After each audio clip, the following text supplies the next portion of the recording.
Welcome back to the Ben Mulroney Show. Thank you so much for sticking with us. We're about to have a tremendous conversation. Look, when I say Black Lives Matter, very few people don't have an opinion. Depending on who you are, what your lived experience is, and how you see the world, Black Lives Matter either represents a vital agent of change for a society that needed to be pulled to a better place, or an agent of chaos, hell-bent on upending a cart of a society that was ever evolving towards being a better and best version of itself. You might fall somewhere in the middle as well, but those are definitely two of the polarized positions. So I'm very glad to be joined for what I know will be a wide-ranging, respectful conversation with the founder of Black Lives Matter Canada, who has also authored a new book called Defund: Black Lives, Policing, and Safety for All. Please welcome to the Ben Mulroney Show, Sandy Hudson. Thanks so much for being here, Sandy. Hi, thank you for having me. I'm so glad to have you. And I want you to know this is on this show, this is a place where I genuinely want to have real conversation. You're not going to have somebody shouting at you. You might have somebody disagreeing with you. Appreciate that. But that is not going to happen on this show. Okay, let's talk a little bit. You know, in life, everything evolves, right? If things don't evolve, they die. And Black Lives Matter has been around for a very long time. And I've got to ask, I'm so glad to have you. Talk to me about how you see the evolution of Black Lives Matter today versus when you founded it in Canada.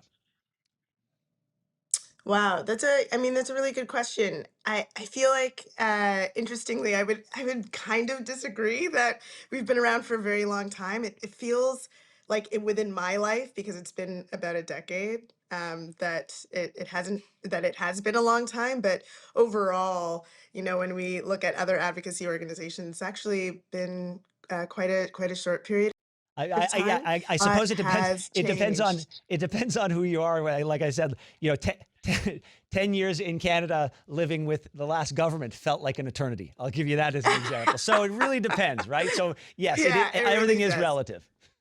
Yeah, I think we agree on that point.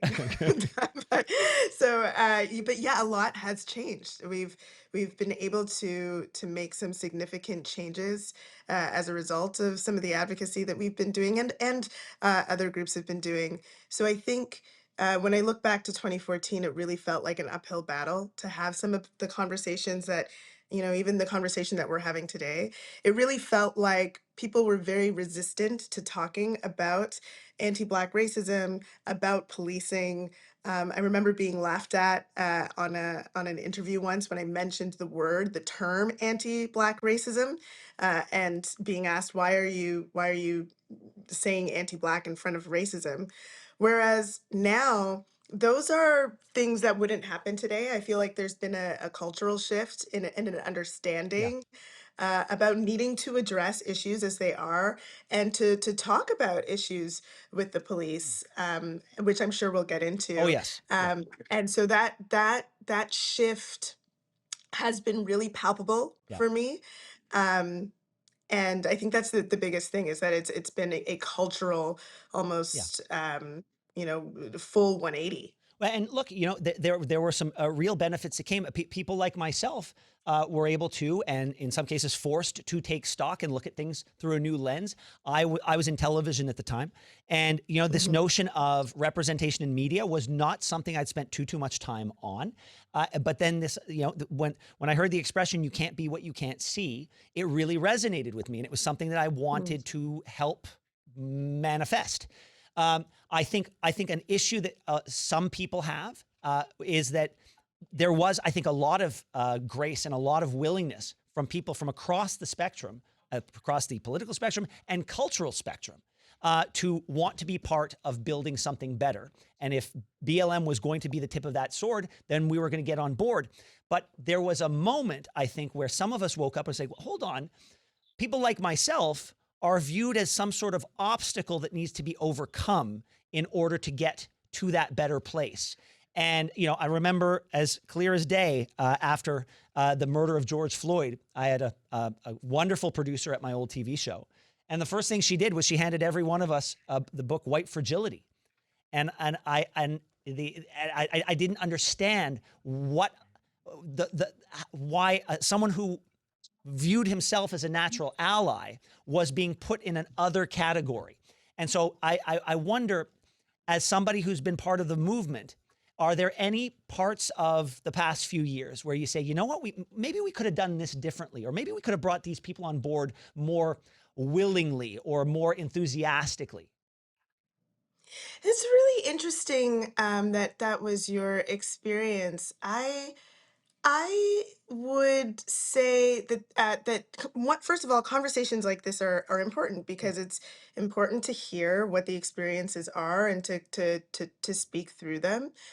I would say that from my perspective, I wouldn't look at someone like yourself or anyone really individually as an obstacle to overcome. That's not the conceit of trying to address these issues. The obstacle is the way that our organizations and our systems, our institutions are set up to not really pay attention to this problem and to not recognize how those problems happen. Now, I haven't read White Fragility because the type of arguments in that book, I know of them. I know of them very well. I think some of them are helpful. They're not exactly my type of approach, but what I will say is that my understanding is that that book is attempting to say what may be your knee-jerk reaction as a white person. Hold off on that, and let's tackle some of the Yep. issues. Yep. And for Fair me, enough. that's what it's Yep. about. That's fair enough. Um, Yep. the other piece of your question of like, are there things that you would have changed? I mean, who doesn't look Right. back Yeah. at Yeah. at the things that they've done in the last 5, 10 years and think about things that they would have done differently? So of course, you Yeah. know, but I don't think, yeah, my experience and the activists that I work with, we've never saw it as like this is an individual Yeah. to be overcome or here's how we're going to other Yeah. people. Absolutely not. Well, this conversation, I promise you, we are absolutely going to talk about this book. But this conversation could not be happening, I think, at a more important time because this city is still reeling from the murder of a young black boy, Jave Roy, on Sunday. He was lying in his bed, and his home was torn apart by 12 bullets that ripped through the wall and ripped through his body and destroyed his life, or killed him and destroyed his family. And I had on the show yesterday a gentleman by the name of Marcel Wilson, who is an activist in the community. As a matter of fact, he had Jave as part of his earliest cohort of kids when he was just 6 years old. And he's a spokesperson for the Roy family. He knows them very well. He knew that we were going to be speaking with you, and he actually asked us if we could ask you a couple of questions. And Mm. so if you don't mind, I'm going to read a couple of his questions. Maybe you can answer them for me. He said it would be great to ask Sandy why it is that we don't ever see or feel the presence of Black Lives Matter in the communities we work in.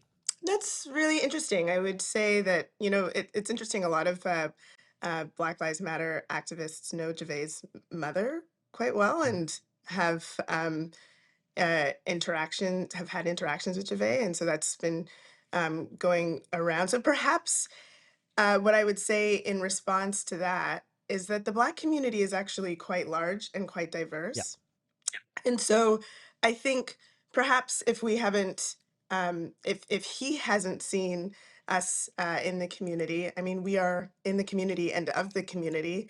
Perhaps it is not attaching to where he's at, but also our group is a mobilizing group and not an organizing group, and that's a significant distinction. Okay, you know what? The Hold off on that. We're going to start the next segment by you telling me the distinction between those two things, and then we're going to get right Yeah. to defund, and we're going to spend the rest of our conversation talking about this book. So, Sandy, thank you so much for being here, and Mhm. to our listeners and to our viewers, don't go anywhere. Much more with Sandy Hudson right here on the Ben Mulroney Show when we come back. Welcome back to the Ben Mulroney Show, and thank you very much to Sandy Hudson for sticking with us. Sandy is the founder of Black Lives Matter Canada, as well as the author of the new book, Defund, Black Lives, Policing, and Safety for All. Sandy, thank you so much. I promised we'd get to the book after you explained the difference between being an organizing group and a mobilizing group. Yeah, so I was just saying that one of the reasons that maybe he may not see us in the community, we are focused on mobilizing people to confront something that's happening in in our public space, something that is paid for by our taxes, rather than organizing within the community services and programs that support something that's going on in the community, which a lot of groups do. That being said, we gave out thousands of dollars in microgrants during COVID. We gave out we have these food justice programs where people can come and get free food and be delivered free food, which we also did during COVID, and those programs are ongoing.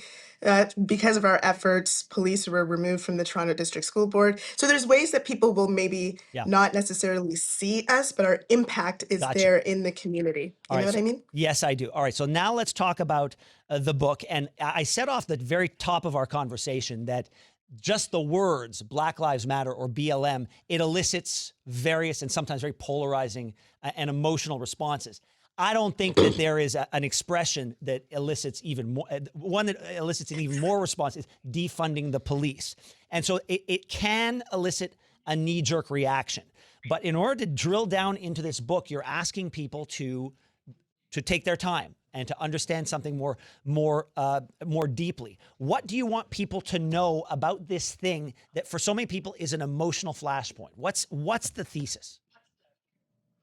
The thesis is really simple. We spend a lot of money on policing, and unfortunately, that hasn't, over the decades, had the result of creating safe communities. And we do know that there are other things that we can put our resources into that make our communities safer. And so what book is saying is like, let's take that money and put it into services and programs that do make our communities safer so that we can prevent violence and harm from happening. So give me some examples of underfunded services that, if they were funded to a more reasonable level, would lead to better outcomes and safer neighborhoods. One that's getting a lot of attention right now, right across Canada, are these emergency mental health services, right? For so long, people have been saying, why is it that it's just the police we have to call when somebody is having an emergency mental health crisis? So often, the tools that the police have can actually escalate Yeah. a situation where somebody is having that type of a crisis and needs support. And that support can look like an emergency, say, a removal from a particular situation, but oftentimes that support mostly looks like needing some sort of medical Yeah. help. And I think These new services are kind of popping up across Canada and are doing very, very well. And you were seeing less killings from police to people who are experiencing mental health crises as a result. Yeah. Oh, I don't think you're going to find a lot of argument in the idea that the police are not necessarily the right tool for every interaction with the public. I think by and large, and if that's something that's come out of the past 10 years, I think that's a positive. But we're living in a time where on this show we are routinely talking about how Toronto police officers, for example, because this is where I live, Toronto police officers are paid at such a low level, it's very hard to even keep them. We have an understaffing of the police. We don't have enough of them to reach the levels of policing that sort of we've deemed acceptable. Some would argue that we're not even funding the police to an acceptable level today, let alone looking at defunding it. What do you say to that? Well, I take a look at, say, the Toronto, like a quarter of the Toronto budget needs to go to policing. This is a problem. That's a huge problem. When we look at one of the most prevalent crimes in our community, in our society, is violence against women. And quite frankly, less than a quarter of the issues that women are experiencing when it comes to violence are dealt with by police. That's a huge failure. Yeah. And then you start to think to yourself, what is it that someone who might find themselves in a domestic violence situation needs? They need the ability to escape. They need to be able to go somewhere where they will be safe, that they can afford. They might need some financial support. They might need support for their children. Yeah. None of those things police can provide. And often, what women find when they're calling the police in these situations of danger is that their situation can get worse afterwards, because if there's not enough, for example, probable cause, Yeah. the police can't take any action, or maybe the police will take action, which results in reprisal for the Yeah. woman by her partner afterwards. So, So yeah. that's another example of something that I would fund. Our Well, shelter system well, yes. is woefully underfunded, So, and and that's a why, lot of yeah. these services that I mentioned don't even exist. I think, listen, I think I'm agreeing with you on so much on the fact that there's so many aspects of, I knew you would. there's so much I of it knew I you agree would. with, but for a mental health advocate to be able to walk into the door after a 911 call has been put forth, there has to be a cop with them. That's the law. They have to be there. And I keep going back to this story that means so much to so many of us. Right now, the city has sort of greenlit the highest level of importance to solve the murder of this little boy, Javay Roy, and I can't. I'm trying to square. I don't want to come to a situation where the police say, "Well, we've reached the limit of our budget. We don't have any more money. As a matter of fact, we have less than we wanted, and so we can't continue this." This investigation. And I've Listen, spoken with former gang members. I've spoken with advocates. I've spoken with social justice people within that community, and they've all said, we don't want to defund the police, but we want to do what you just said. We want to have these other grassroots organizations funded at a higher level. look, you're not going to find me disagreeing with that. I want these grassroots organizations funded at a higher level too. But I mean, in part, what you're saying, and I really appreciate that you're concerned for Javay and his family and his community. I have the same concern. The issue that I'm pointing to is that the police did not prevent that from happening. What does prevent that sort of thing from happening is these community Yeah. groups, is the resources that you put into a community that help to prevent violence from happening Yeah. in the first place. I don't want those things happening in our community. Yeah. And part of what I'm arguing in the book is that we do not put enough time and attention into preventing violence from where it starts. And quite frankly, that is not the job of the police. They're a reactive service. They come in after the fact. And I am saying we need to be better for our communities in trying to tackle violence prevention, Yeah. and making sure that people have the services that they need. You're not gonna find me disagreeing with you. I think we spend a lot of time on this show when we talk about, say, the homeless crisis in this city, or the drug crisis in the city like Toronto. Unless you're going to give an off ramp to those people who are saddled with the demons of drug abuse and drug addiction, if you don't give them the mental health resources to help them get off of drugs, then you're not doing anything to prevent the problem or make it better. And so I think you and I are actually finding common cause. I think probably. Well, you know what? Yeah. I kind of knew that we would, Yeah. because one of the things that is really interesting is, as you say, like, people really have this like reaction to the when they hear the words defund, or when they hear the words Black Lives Matter. But when you actually start to have a conversation and drill down what the arguments are, Yeah. they actually are just fully rational, It totally is, make but sense, you have and to are admit. helpful for our community. But if what you're saying is true, then defund is the wrong word. Defund is I mean, almost a misdirection, because it's not about defunding the police. It's about elevating funding for all of these other increasingly vital resources. And well, the I'll funding give you the needs to last come minute. from. Yeah, we only have about 10 seconds left, so I'm going to give the last 10 seconds to you. So here we go. The funding needs to come from somewhere. And in the city of Toronto, where it's 25%, that's a huge thing. But I will say, I don't know if we'd be talking right now if I didn't use the word defund. So we'll have to agree to disagree there. Sandy Hudson, the author of Defund: Black Lives, Policing, and Safety for All. Thank you so much for spending time with us here. I really appreciate it. Good luck with the book.